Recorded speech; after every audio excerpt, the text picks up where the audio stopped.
Prometo que a última vez que eu trato desse tema já foi explorado outras vezes já, e agora eu volto a dizer algo a respeito que eu tenho com base no que eu tenho encontrado na internet. E aí chama massacre aos homossexuais perpetrado por comunistas, ocultado pela esquerda. A pergunta principal seria: é possível ser gay e comunista? Esse é um artigo que eu encontrei na internet e não foi eu que preparei, eu não fiz alteração nenhuma. Eu vou tentar ler aqui e chegar à conclusão até o final, tá bom? Vamos lá.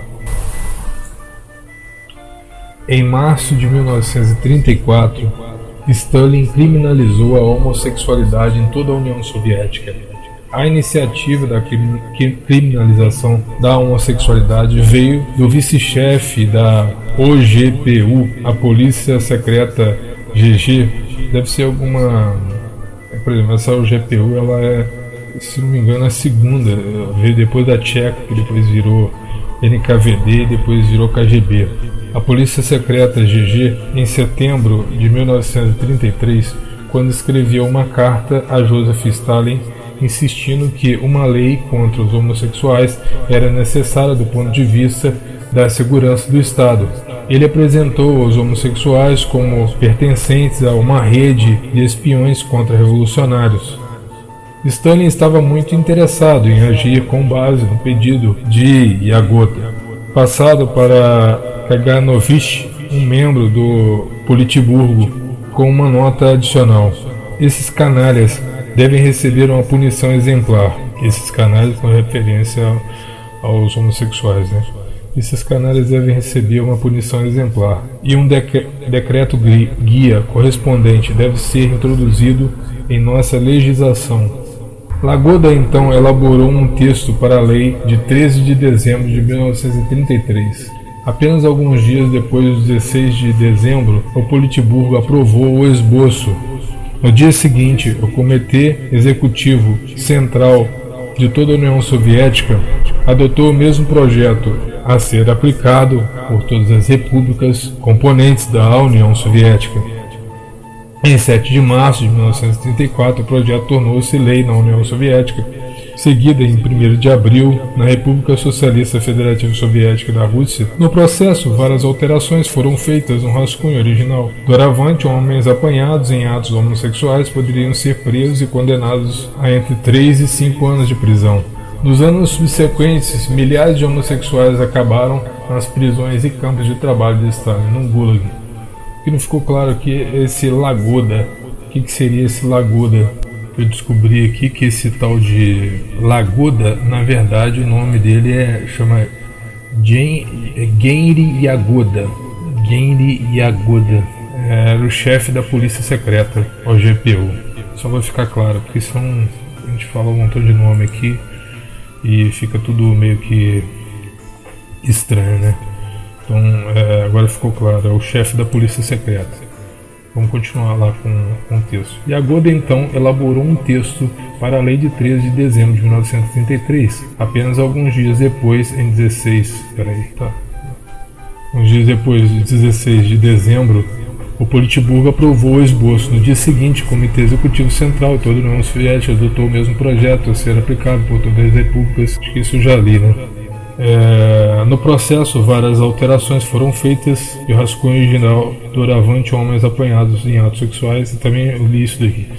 É uma ironia na história que o regime stalinista tenha denunciado o homossexualismo como uma depravação burguesa, citando a Alemanha e os nazistas como exemplos precisamente quando Hitler estava se movendo exatamente na mesma direção que Stalin sobre essa questão. Após a criminalização na União Soviética, a Internacional Comunista Stalinista tornou-se permeada por um sentimento anti-homossexualismo em quase todos os países onde os regimes stalinistas chegaram ao poder. A prática foi criminalizada na Europa Oriental, a China e a Cuba. Um membro do Partido Comunista da Grã-Bretanha que trabalhava em Moscou, no Moscow Daily News, quando recebeu a notícia da nova lei, escreveu uma carta a Stalin perguntando-lhe como justificá-lo.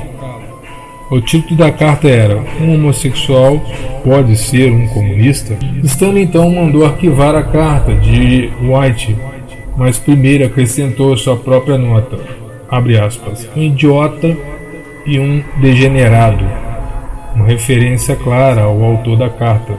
Embora ele tivesse a carta arquivada, tais protestos de comunistas gays alertaram Stalin para a necessidade de uma campanha de propaganda para influenciar a opinião pública. Então ele chamou a ajuda de alguém que era mais capaz do que ele mesmo como escritor, Maxim Gorky, que escreveu apressadamente um artigo Proletarian Humanism, publicado no Pravda e no Izvestia em maio de 1934. O artigo era um texto raivosamente homofóbico que posicionou a homossexualidade como uma doença burguesa ocidental, até uma expressão da influência desmoralizadora do fascismo.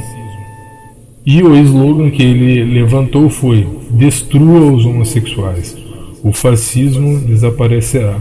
Vejam só, hein? Continuando. Krylenko, comissário do Povo da Justiça, em 1936 sentiu a necessidade de explicar a natureza real da nova lei. Em uma reunião com o Comitê Executivo Central, ele explicou que os homossexuais eram inimigos da classe e criminosos.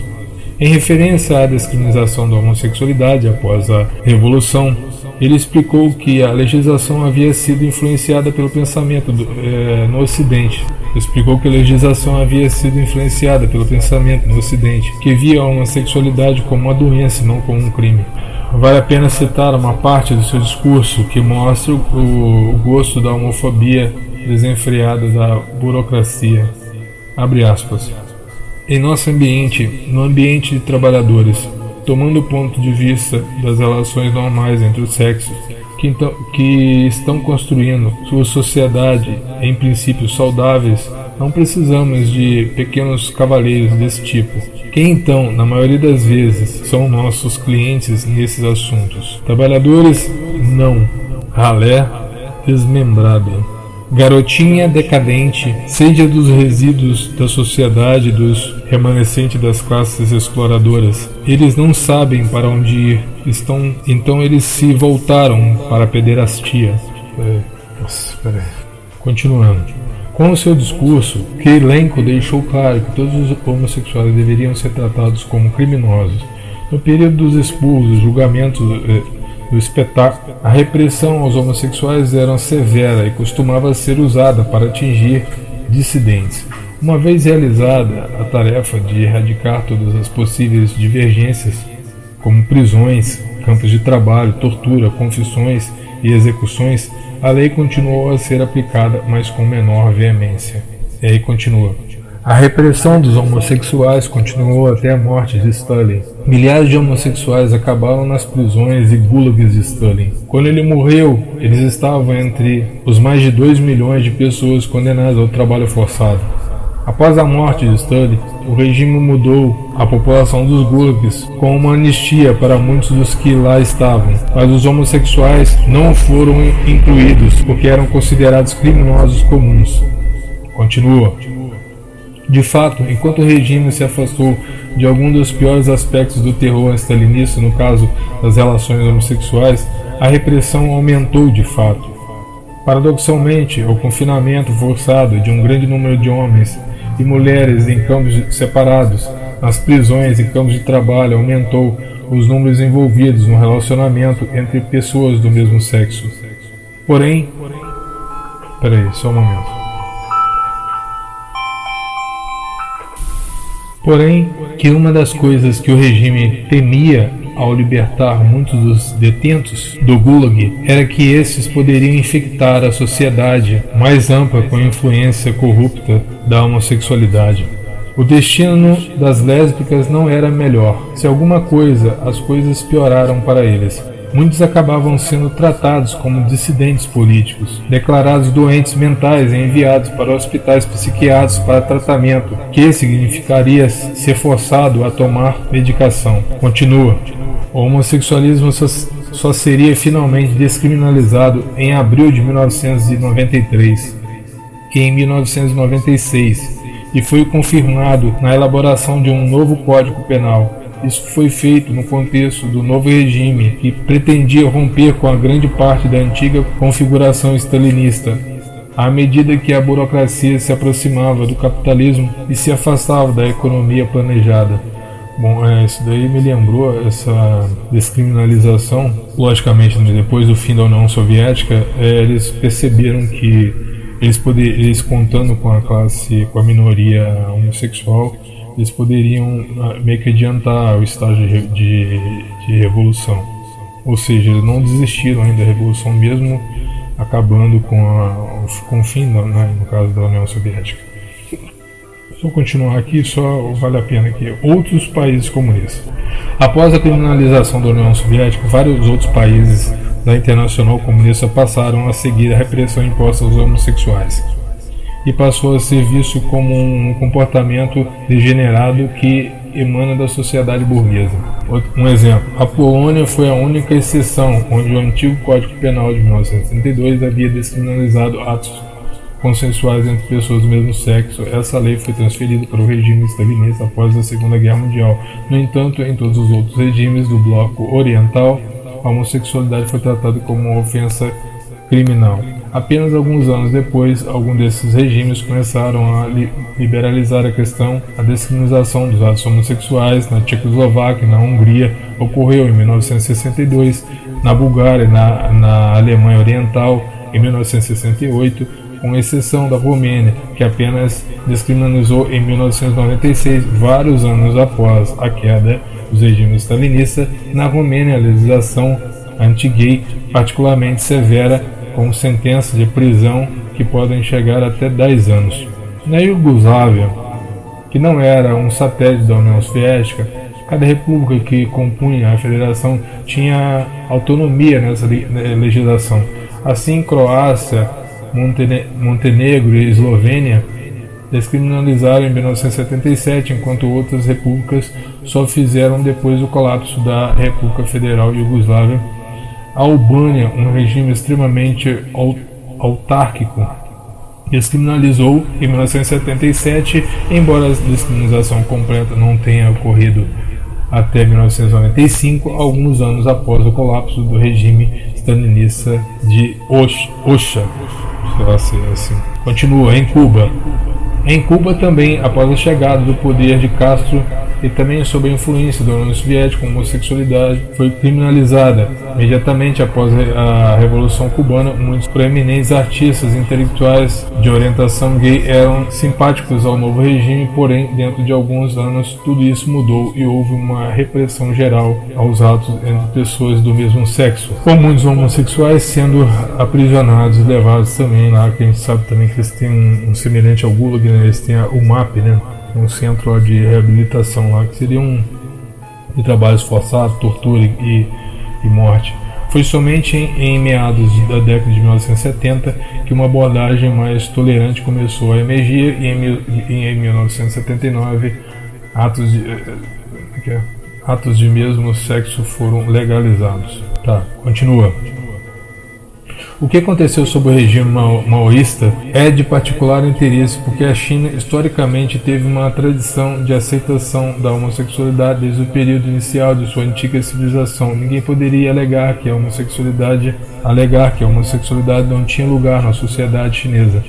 Foi somente na história mais recente que isso mudou. Após a Revolução de 1949, o mesmo ambiente homofóbico prevalecente na União Soviética também foi promovido na China. Quem diria, hein?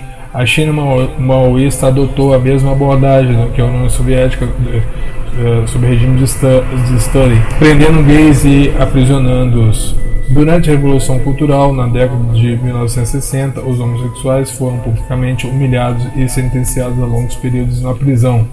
Esse permaneceu o caso durante todo o período maoísta e a homossexualidade só foi finalmente descriminalizada em 1997, mais de 20 anos após a morte de Mao, e foi só em 2001 que a homossexualidade deixou de ser oficialmente classificada como transtorno mental. Mesmo assim, as atitudes oficiais em relação à atividade do mesmo sexo eram de que ela era uma anormalidade. E agora eu termino falando do Vietnã. O Vietnã é muito diferente, onde não há registros de homossexualidade alguma,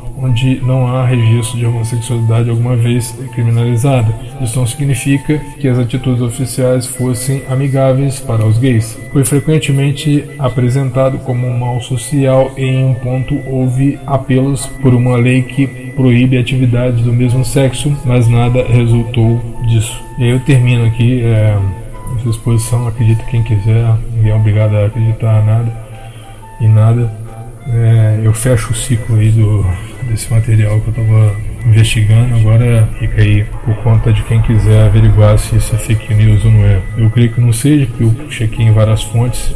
Isso realmente é confirmado em todas as fontes. A gente sabe que o material é difícil e é escasso, até pela distância da língua. Mas fica aí, quem quiser correr atrás, que procure. Um forte abraço.